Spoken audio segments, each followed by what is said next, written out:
Hello and Merry Christmas. I am Jim Devore, the pastor of Cornerstone Church of Littlerock, and I want to welcome you to our Nativity Devotionals. Throughout the month of December, we are sharing with you devotionals from the Nativity story in the book of Luke and the book of Matthew. And we are in actually Matthew today. We're trying to go in a chronological order, how the events happen. So we're in Matthew chapter 1, verse 18. Yes, we were in that yesterday, but we're back at it today. And so normally what we're doing is we're sharing pictures as well that have been sent in by the congregation to kind of be the background for our Christmas Nativity devotionals. And so normally we're doing that, but today we're going to go ahead and use the same picture we did yesterday from a movie as we continue to take a look at the story of Mary and Joseph and the baby. But we're before the arrival of Jesus, and we've had the miraculous conception of Mary. We've had Mary go see Elizabeth and discover that her own cousin is pregnant in her old age. Later, we find out that's John the Baptist. Mary then returns. She returns somewhere around the fifth month of her own pregnancy. And for the first time, she's being discovered outside of the angel's announcement that she is pregnant. Okay. And so I'm going to share with you about the same passage I did yesterday. I promise you that beginning tomorrow, we will be back with more pictures from those given by the congregation. But honestly, there's not a lot of coloring pages that show a pregnant Mary being shunned by her betrothed husband. I'll explain that in a minute.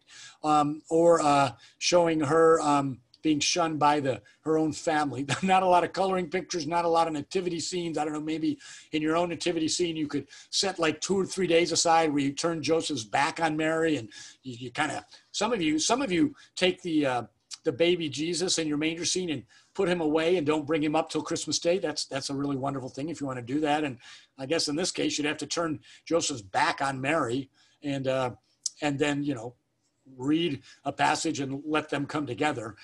So today we're not even going to get to the good news part of Joseph. We're going to stick with the bad news part because I just, again, want us to see the humanness of the characters involved in the Christmas story. So here we go. Matthew 1, 18 through 25. We're just going to do 18 and 19, actually. Matthew 1, 18, 19. Now, the birth of Jesus Christ took place in this way. When his mother Mary had been betrothed to Joseph, before they came together, she was found to be with child from the Holy Spirit. We read that yesterday, talked about it a great deal. Verse 19, and her husband Joseph, being a just man and unwilling to put her to shame, resolved to divorce her quietly. Okay, so now we're going to focus on Joseph. We focused on Mary yesterday, arriving back in town, obviously pregnant, telling people it was God's child, them saying, yeah, right, what kind of story is this? What really happened here? They're going to question Joseph, okay? Verse 19, her husband Joseph. First, let's deal with that. Why is he called her husband if they're only betrothed? Because at that point, as soon as the betrothal was announced, okay, and declared, and the terms of the betrothal were set up, then he was considered to be her husband.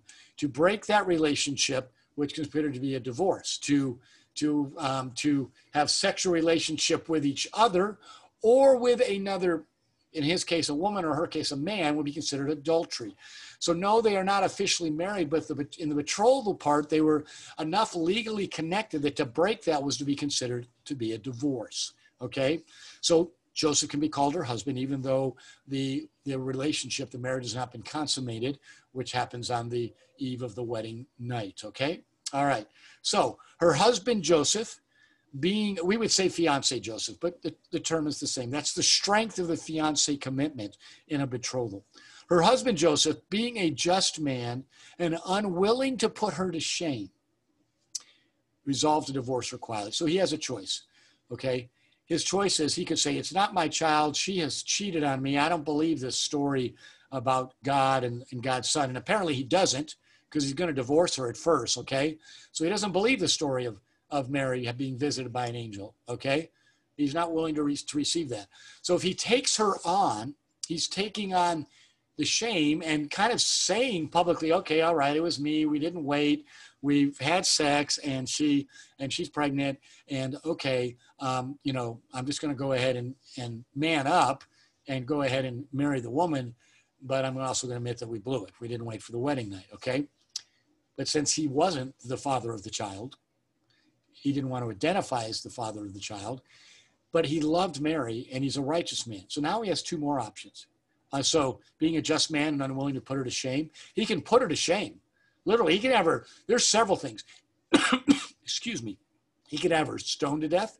He can have her kicked out of the community. He can see to it that she's never allowed back in the synagogue, that she has shamed him, shamed her family, shamed the community by not walking with God very well, okay? And by this great sin, whether we ever find out who the father is or not. He could have done that and put her to public shame to the point of her death, or just to the point of her complete humiliation. Okay, he could have done that. But he decides, because he's a just man, he's going to resolve to divorce her quietly, which means people are going to know that he divorced her. But since he's the only one who has the right to put her to public shame, he's going to divorce her and not put her to public shame, which means she can still stay in the community. She can stay with her parents if they let her, but she will not become his wife. Okay? All right. Let's just sit here for a little bit, okay? All right?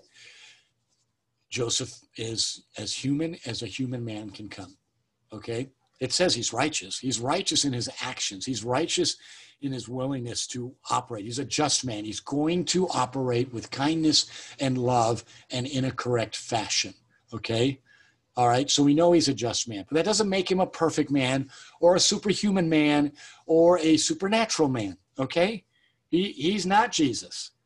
He is Joseph, a man born by normal means who deals with normal issues and has his own normal problems. And now he's got a big one. He's got a woman that he's loving, that he is betrothed to, who has disappeared for 3 months to go visit a cousin and has returned pregnant. He didn't know that she left pregnant, okay? He just knows that she left, and she returns pregnant, and now he's got to deal with it. So he does what any man who wants to walk right with God has the ability and the honor to do in that culture, in that situation. He can divorce her quietly. He's not going to bring her shame to himself, he decides. I'll have nothing to do with this child or this shame. And that's what he decides to do because he's human. That's how he's going to react. He's not really right or wrong in this situation. His decision is okay. His decision is proper. His decision is acceptable in the community. So yes, it's right legally and by the law, okay? It's wrong in that there's not a lot of compassion there in the sense for the baby. There's compassion for Mary. He doesn't want to put her to shame, so there's compassion there, okay? But he's not willing to take on the child, okay? All right. If he takes on the child, all right, and Mary has not been faithful to him, then he's right in demonstrating compassion to her and care for her, and he's going to have to take on the burden of people not believing him, okay, or thinking it's his child, okay. So from a legal standpoint, he's right, and from a compassion standpoint, he's demonstrating compassion for Mary. He's not demonstrating much compassion he could be just as compassionate taking her on as he is letting her go quietly, okay. All right.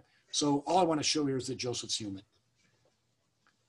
You often have difficult decisions to make within your own life as a believer. And sometimes you finally have to draw the line and tell people no.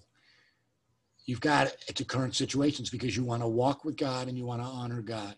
And you can no longer allow the name of God to be maligned by somebody's bad activity in your presence or with your approval. And so you may have to make a decision to bring distance to the situation. You need to be willing to step forward and do that. I just want to show that Joseph's a human individual with a human problem, and not a bad problem, just a human problem. And he starts by beginning to deal with it in a very human way. With all the information he has available, he's going to do what he thinks is right to show that he honors God. But he's not going to shame his bride at the same time. He's going to show compassion towards her as he honors God. Okay? That's all we got to do. You want to show compassion towards the individual that you need to demonstrate compassion to, but also who you need to draw the line with. And then you need to show honor to God. Ultimately, you first need to show honor to God. And then if that means you have to deal with people in certain ways, you have to deal with them compassionately. All right, I'm going to give you a spoiler warning just in case you can't wait till tomorrow and you don't know how the story goes. He doesn't divorce her, but it takes miraculous intervention. So that's all I'm going to tell you. Join us tomorrow as we continue our Nativity devotionals. Thanks for joining me today. I'm Jim Devore, the pastor of Cornerstone Church of Little Rock in Little Rock, California. So glad to have you with us, and Merry Christmas to you and to your family.